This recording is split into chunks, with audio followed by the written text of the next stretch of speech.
فرزند من اردشیر، پدرش نصرالله، مادرش مهدی، از اول تولدش یه خصوصیتایی داشت که دیگر بچه ها نداشتن. یه جور اخلاق بچگی داشت.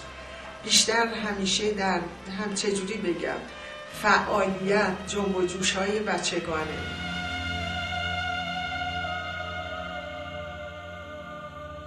تا رفت دوره ابتدایی دبستان. در دوره ابتدایی هم همیشه شاگرد اول بود در هر علوم درسی و چیزایی که کتابای درسیش. تو همش کلن از ثلث اول تا دوم و سوم شاگرد اول بود.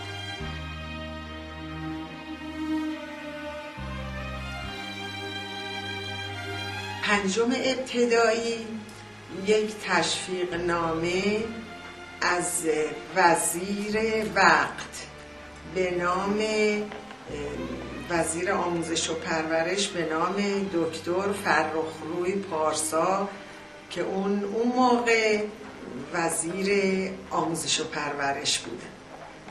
وقتی میخواست بره اول راهنمایی که پنجم ابتدایی را در استان فارس رتبه اول بود، یه همچین تشویقنامه از تهران اومد سر دبستان آسمانی در خیابان منوچهری شیراز که دعوتش کردن. تازه رفته بود سر کلاس اول راهنمایی، دعوتش کردن و صف گرفتن و مدیر و ناظم و قبلنش که حالا دیگه رفته بود اول راهنمایی، تشویقش کردن و وقت تشویقش کردن این تشویقنامه را بهش دادن.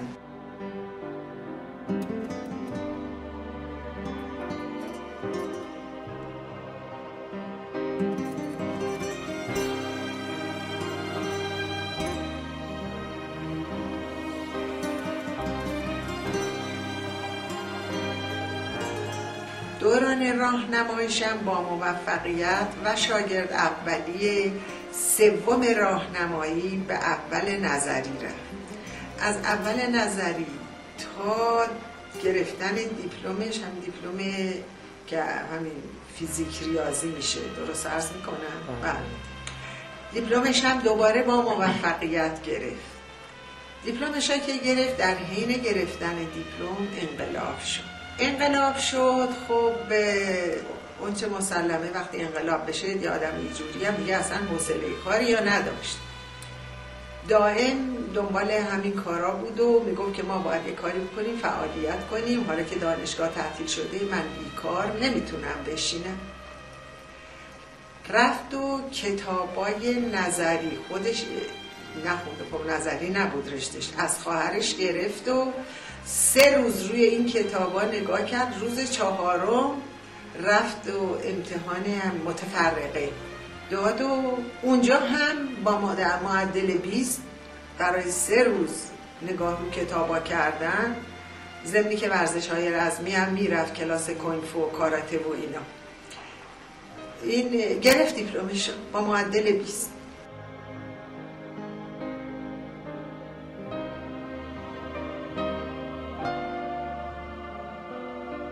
شخصی به نام آقای مهندس مجید ریاضی که شغل دولتیشون در صنایع الکترونیک شیراز بود، ایشون یک دفتری مؤسسه‌ای در خیابون مشیر فاطمی داشتن که بچه من خیلی مشتاق بود بره کارهای فنی مثل همین الکترونیک، همین کارهایی که میبینیم چند تا دیپلم، چند تا لیسانس مهندسی هاشا گرفته. شروع اینا را پیش آقای مهندس ریاضی کرد، عبدالمجید ریاضی که الان هم فکر کنم تهرانه.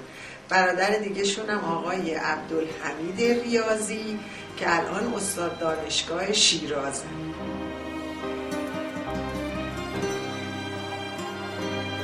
دوران دانشجویی رسید و کنکور داد، رفت دانشگاه قبول شد. در دانشگاه همچنان فعالیتش خوب بود. یه روز یه لیسانس مهندسی الکترونیک گرفت و دیگه چند تا دیگه فکر کنم 4 تا لیسانس داره که بقیه‌هاشون رو من از بس درس میخوند و اینا، من میگفتم رشته عوض نکن، میگفت من از زندگیم راضیم، بذارین به کارم ادامه بده. همینطور جستجو کرد تا به این نتیجه رسید که باید رشته ها رو عوض کنه، بذاره کناری مهندسی ها رو، بره برای فیزیک. رفت و در فیزیک هم در همون شیراز موفق شد و رتبه های خوب می آورد و خوند و تا زمان دکتراش. وقتی زمان دکتراش رسید که باید بره دفاع کنه، ایشون هی نمیرن.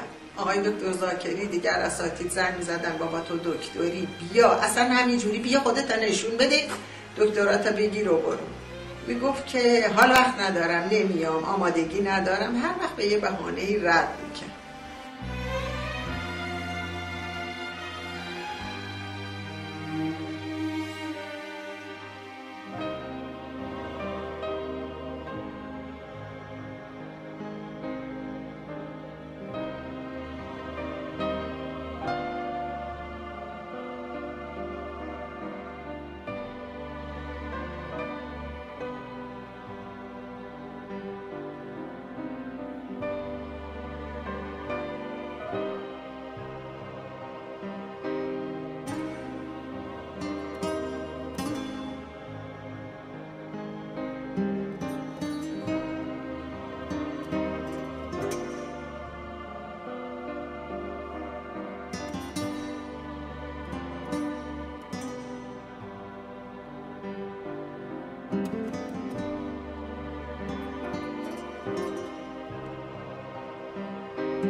من خواستم از ملت و مملکت و دولت و همه اینه که به جای این که بگن حسین پور رفت ما هم رفتیم، اهدافش رو دنبال کنن، کارهایی که به ثمر رسید که هیچ به ثمر رسید، اون چرا که جا گذاشته و نیمه کاره هست، خب آقایون دولت مردان، دانشگاهیا، دانشجوها این کارا را دنبال کنن، به خاطر زحماتش از بین نره اول، دوم این که به خاطر این مرز و بوم، به خاطر این ملت. هر وقت بهش میگفتم برو اینجور نکن، میگفت که مادر شما، معذرت میخوام که میگم متوجه نیستی، چون شما که تو کارهای اینجوری وارد نیستی، شما مادر منی، ولی من پسر شما و فرزند این ملت و مملکت.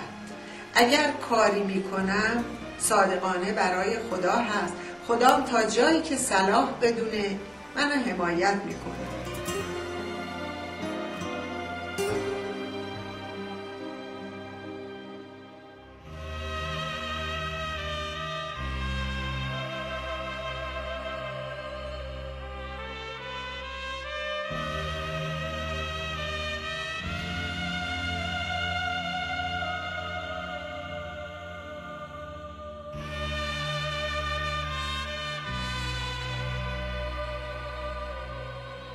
حالا هم که به اینجا رسید، خب دیگه چجوری عرض کنم، این تقدیر بود و که دیدین آخرش. خدا از دست‌اندرکاران راضی باشه. این فرزند من هم قرین رحمت الهی قرار گرفتیم.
لحظه سنگ ها تو راه هم واقعا باید به خدا پناه. نفسشون چند بود توی یه ساعت یه تفاوت اتوبان تهران قول کردن. سالم بودم بیرون که زخمی ها رو برسونم بیمارستان. چند روز بعدش دوباره تفاوت کردم. این دفعه خودم افتادم تو بیمارستان. سر سال که شد از یه طبقه افتادم پایین، پام از دور شکست. یعنی میدونید دنیای واقعا یه چیز عجیب غریبه. اینجوری نیست که آدم بگه که اگر این مشکلم حل شد تموم. اصلا اینجور نیست. یعنی اینجوری نیست آدم وقتی یه مشکلش حل میشه فکر کنه نفر در رفت. دنیا محل واقعا بلا هست.